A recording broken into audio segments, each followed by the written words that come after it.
उजाले अपनी यादों के हमारे साथ रहने दो, न जाने किस गली में जिंदगी की शाम हो जाए।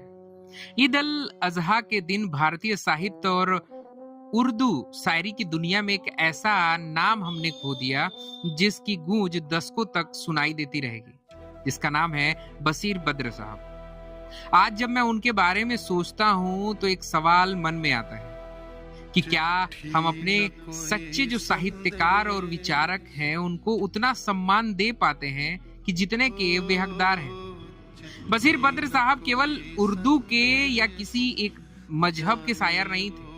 वे भारत की साझा संस्कृति, मोहब्बत, रिश्तों और इंसानी जज्बातों के शायर थे। उनके शेर किसी एक मजहब, एक वर्ग या एक विचारधारा तक सीमित नहीं थे।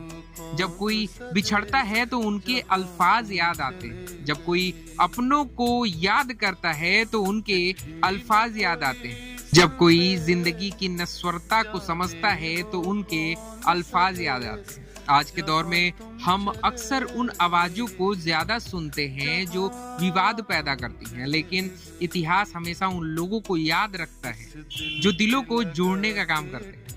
बशीर बद्र साहब ने लोगों को बांटने का नहीं, जोड़ने की भाषा लिखी। उन्होंने नफरत नहीं लिखा, उन्होंने इंसानियत की बात की।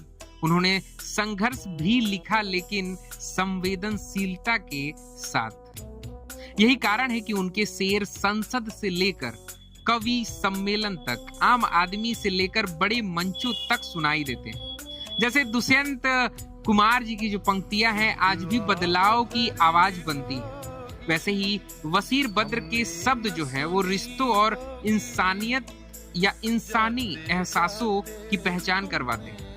आज उन्हें याद करते हुए मैं सिर्फ इतना कहना चाहता हूं कि जो महान लोग होते हैं वो कभी पूरी तरह विदा नहीं होते। वे अपनी किताबों में, अपने शब्दों में और लोगों की यादों में जीवित रहते हैं। बशीर बद्र साहब को विनम्र श्रद्धांजलि। Om Shanti. Thanks for watching.